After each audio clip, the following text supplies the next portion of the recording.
Welcome back, quick readers. In this session, I'm going to share with you the 4 keys to learning any subject or skill faster, applied towards this thing called reading. We've already determined that in the 21st century, if knowledge is power, reading is your superpower.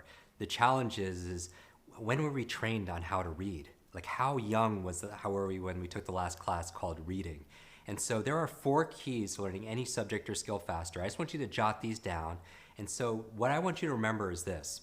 No matter what the subject or skill is, maybe it's Mandarin, maybe it's martial arts, maybe it's music, maybe it's marketing, you want to learn it faster. And you don't want to just learn it faster, you want to retain it so you can apply it. Because knowledge is not power, it's a misnomer. Knowledge is potential power. It only becomes power when you use it, when you apply it. Same thing with your reading. What's the point in reading a book if you're not going to apply that knowledge towards something else? Now, we already established that readers are leaders, that if somebody has decades of experience and they put it into a book, and you could sit down in a couple of days and absorb that book, you could download decades into days. So how do you learn it faster? 4 keys. Remember FAST, F-A-S-T. The F stands for forget. And you're like, Jim, I'm already forgetting. Why am I going through this program? Well, here's the thing. What I want you to forget is, forget what you know about this thing called reading. Because a lot of what we're doing in this program, as we spend weeks together, tripling your reading speed, tripling your focus, tripling your comprehension, tripling your enjoyment and your peace of mind, your confidence when you read, is not so much learning, but we're unlearning bad habits. Let me say it again. There is no such thing as a good or bad reader. There is no such thing. It has nothing to do with your intelligence, your IQ, your age, your background, none of that. There's only a trained reader and an untrained reader. The challenge is, we were probably 7 years old the last time we learned how to read, a class called reading. And so most of us are still reading like we're a child. But has the demand, has the requirements, the difficulty increased in your reading? Of course. But has your skills improved? Probably not. So what I want you to forget about how you first learned how to read, because we're going to learn brand new ways. The other thing I want you to do, because it's kind of like emptying the cup. You can't fill up your cup and have a full cup and learn something new. You got to empty it to learn something brand new, because your mind is like a parachute. It only works when it's what? When it's open, and that's the key. So forget about what you know about reading. The second thing I want you to forget about when you're going through this program is I want you to forget about situational things. Situational things. What do I mean by that? I mean you have a lot of stuff going on in your life, right? It's the 21st century. You have roles, responsibilities. You're a parent. You're wearing many different hats. You're a manager. You have your job. You take care of your body. You have all these different demands on you. But when you're going through the practice every single day for 10 or 15 minutes of drills and going through these tutorials, what I want you to do is just be here and be present.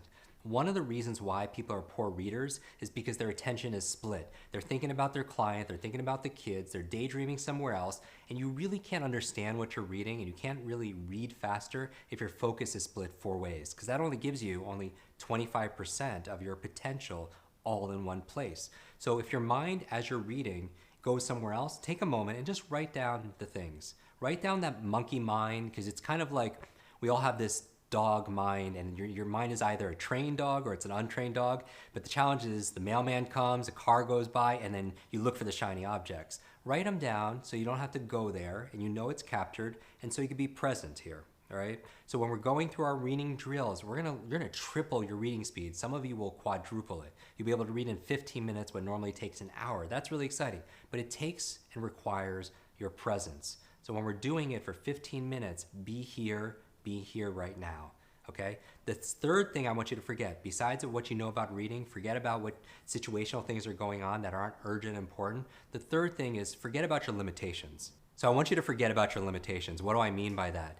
There's a term in psychology called learned helplessness, where as a child, we learn what we can do and what we cannot do. It's kind of like that elephant. You wonder why it doesn't leave the circus, because it's only tied by that little rope with a little spike in the ground, because it could probably pull down the whole circus tent. And why doesn't it? Is because it's been tied to that same rope and that same stake into the ground for so long, since it was a baby. And the first couple of weeks, it would try to get its freedom, its sovereignty. It would pull, but its body wasn't strong enough, and it learned it was helpless. So even as it grew into this incredible, magnificent animal that is such a strong and has such a strength, it still didn't break through because it has a limitation in its mind. And I'm saying that you have a strength, you have a potential, you have a superpower inside of you, in a genius inside of you, but you don't realize it sometimes because of how we were conditioned. So I want you to temporarily suspend what you believe is possible. Because here's the thing, all behavior is belief driven. All behavior is belief driven. And if you believe you can or believe you can't, either way, you're right. Henry Ford said that. And so if you want to break through those limitations, we're going to do that together, because I think the best way of changing limiting beliefs is to get yourself to do something you never thought you could do. In fact, in the first few sessions that we're going to have together over the course of all these weeks, is I'm going to show you, and you're going to do it. You're going to improve your reading speed instantly, 25, 50%. Some of you will improve 100%.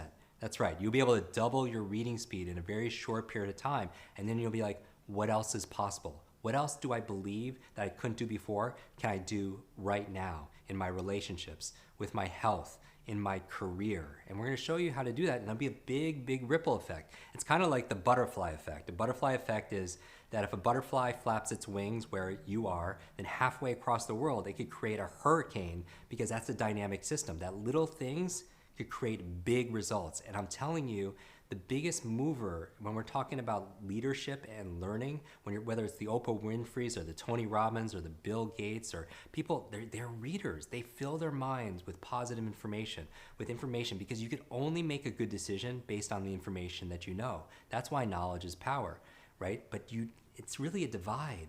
It's like, it's no longer the people that have and the people who have not. It's the people who know something and the people who know not. And so reading is still the best way of downloading information inside your mind. Besides the fact it's active, right? It's the best exercise, because what we're going to do over the course of the next few weeks is I'm going to give you brain training, meaning exercises you could do to improve your mental fitness. Because it's not just going to be about mental intelligence. Yes, you're going to have facts and figures, and you're going to learn things in foreign languages and other things that you're reading and retain it, but it's also about having mental fitness, having a sharpness, having a clarity of thought, being a faster thinker. That's what this program is all about. Quick reading is not just about improving your reading speed. It's about improving your reading intelligence. It's about smart reading, improving your focus, comprehension, understanding. But really where we're talking about here is forgetting our limitations, forgetting about situational things, and forgetting what you already know. Now the A in FAST, if the F stands for forget, the A in FAST stands for active. What do I mean by that? Most people, when they're reading, it's a passive process. They're not actively involved. In fact, reading is not a spectator sport, because what you put in is what you're going to get out of it, right? We want to build your mental muscles. Just like your physical muscles, you need novelty and you need nutrition.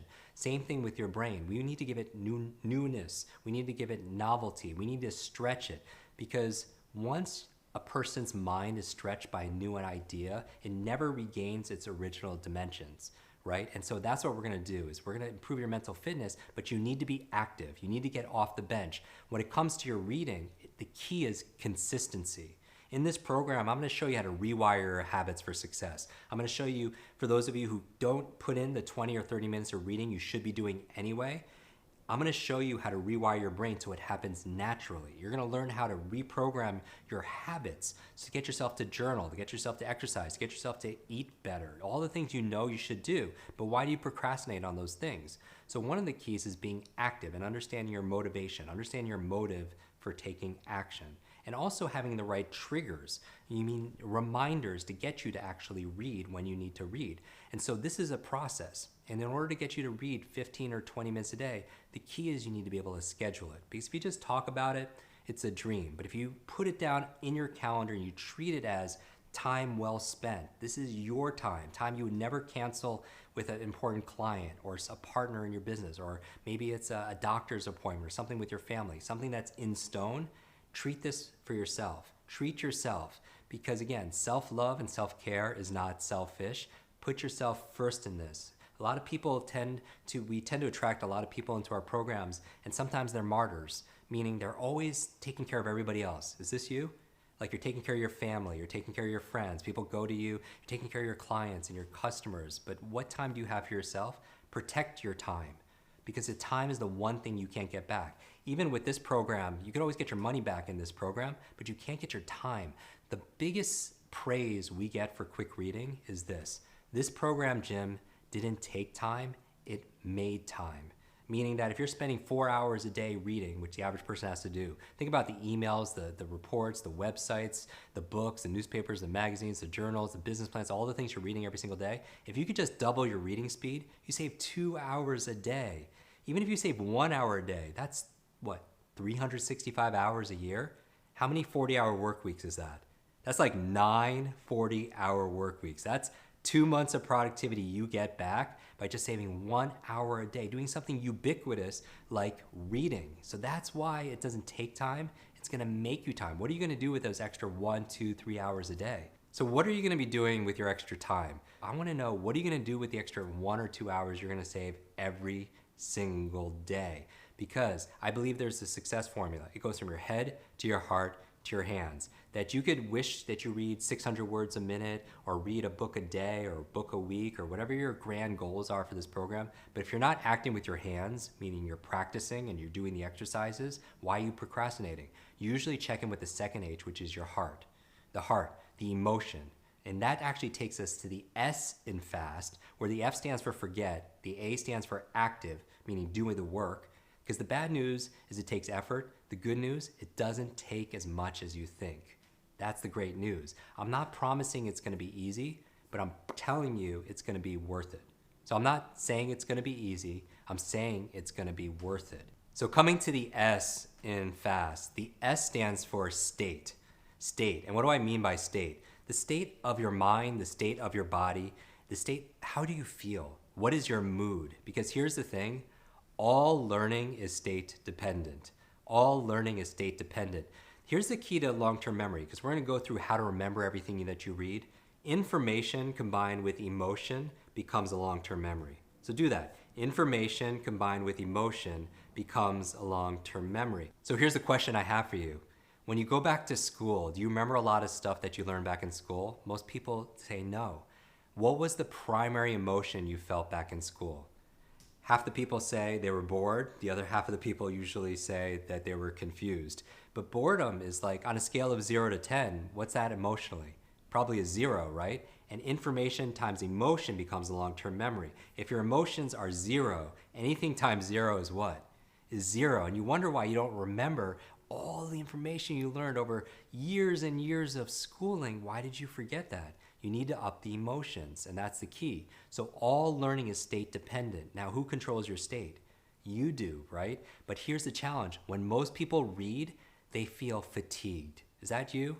Like you're reading something and your eyes get tired. You wonder why that's happening. I'm gonna explain to you exactly why. They're called fixations, and your eyes moving around the page, and why you could tire out your eyes with inefficient reading. So we're gonna teach you how to be more efficient, more effective reader, where actually it becomes easier because you're using less effort, less resources. So here's the thing, when it comes to learning, you control your state, how you feel about something, but most people feel fatigued.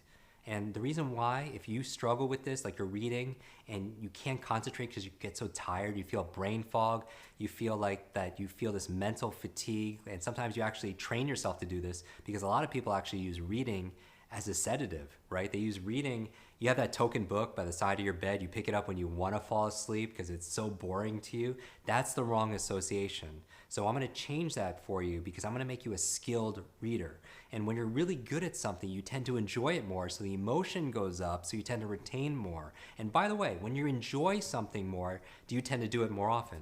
Of course. And so part of it is learning this and also practicing. And when you're good at it, let's say it's golf or something that's something someone's exceptional at, they tend to do it more often. And it's called a confidence-competence loop in psychology, that the more competent you get at something, say reading, the more confident you get at it, and the more confident you get at something, the more you practice it, and the better you get at it, which increases your confidence, and it goes looping in a positive momentum. So that's what I want to get you to in this program. So I want to help you to fall in love with your brain, fall in love with reading again, and it really starts with your state, how you feel at any given time, okay? So those emotions are key.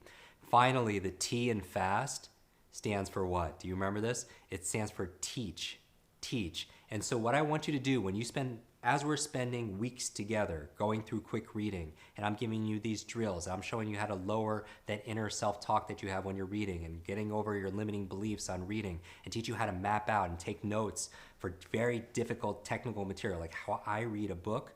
And I want you to be able to read a book so you know the information as well as the author, if not better, because you have these skills. But if you want to learn it better, learn it to teach. And that's what the T in FAST stands for. It means teach. When you learn something with the intention of teaching to somebody else, you get to learn it twice. When you teach something, you get to learn it twice. So I'm going to encourage you, as this program begins, to actually get a partner. Get a learning buddy, get a reading buddy, and teach them these skills. And then while you're doing this, the gift you get is you get to learn it better, because you're going to pay attention better, you're going to ask better questions, you're going to take better notes. And when you're doing it with a friend, not only are you going to learn it better, but you're going to enjoy it more also as well. So find a friend, find a family member, and do this with them. As you go through this, I'm actually going to take you through a process to dramatically jumpstart your comprehension. And it requires that you have a partner to be able to do this with.